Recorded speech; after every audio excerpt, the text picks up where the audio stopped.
Oh, there's a great event coming up. It's called Moving Towards Wellness from Here Mental Health and Substance Youth Health Resources for All. It is happening on February the 16th. And here to tell us more about it and the wonderful work that the Community Addiction Peer Support Association does in your community, Gord Garner joins us. Gord, welcome to the show. Great to have you here. And Gord, my first, let's have an overview of the association itself. Tell us a little bit about the Community Addictions Peer Support Association and what the mission is.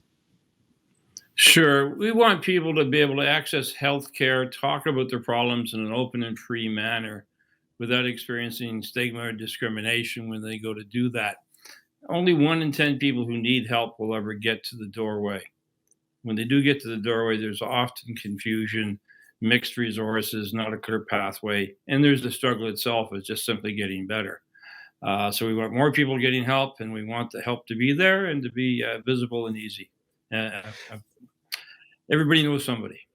Yeah, exactly. Gord, how do we go about improving those numbers for people to step forward and seek help? There's two things I guess that are underlying because of the stigma associated with these conditions. Is that people who get better often will just disappear. You know, if it's cancer, Right. we ring a bell, we have a walk, we tell everybody, and but geez, if I had a problem with substances and I'm better now, I'm better off not telling anybody because still have the same negative attitude.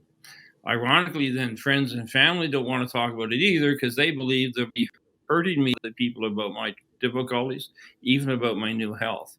And so it's really about getting comfortable with the conversation, understanding that if we don't speak together about this, the silence is deadly.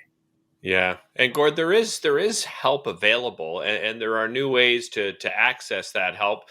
Tell us about some of the new ways because everybody, it's such an individual situation and the way people want to access help. But what are some of the new ways?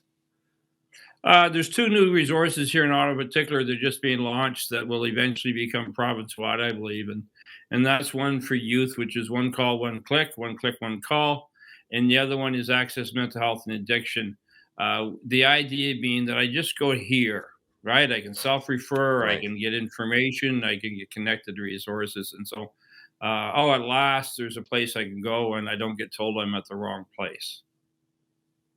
Gord, why is it important for the entire community? I mean, this is when you look at this kind of situation, a lot of people look at it and go, well, that doesn't affect me. That's not my situation. As you said off the top, of course, we probably all know somebody, but in the greater sense of everything, it is incredibly important to the community at large, isn't it? Sure. Well, let's talk with some numbers. So, 76% of Canadians over 15 will use a substance next year. Wow. That doesn't mean they've got a disorder. That doesn't mean they've got a health condition. But it means that a lot of us have decided that substance use is a part of our lives. And so, why can't we talk about how my health is in relation to substance use? And if I can do that, then someone who's struggling will have an easier pathway there. Just in numbers, say 10% of people in Ottawa actually have a disorder, a diagnostic Right. condition around substances. If they know 7 people, well, geez, that's 70% of people in Ottawa know somebody or are somebody. It's a lot of us. Yeah, yeah. I mentioned off the top you have your Moving Towards Wellness from Here event coming up on February the 16th. Tell us briefly about it and how people can get involved. Sure. And I think this idea that we want to move ahead from where we're at, we can get caught in the story about how we got here. And there's another piece that just says, well, we're here now. The pandemic's happened, the restrictions have happened, the isolation has happened. And so just how are we going to move forward? And we know, as we talked about earlier off air, that many of us are using more substances, having a few more drinks, smoking a little more pot than before. And so is that okay? Who knows? It's probably Yeah. not everybody has suddenly developed an addiction, but does anybody know where they're at with this? And can we just have a conversation? Yeah, and that's what that conversation's going to be about. Gord, really appreciate you spending time and helping raise awareness. I'll remind everyone it's happening February 16th. It's 12 p.m. to 1 p.m. To find out more information, to register, you can go to www.capsa.ca. Again, that's the Community Addictions Peer Support Association. Thank you so much for watching this edition of Daytime. We'll see you next time.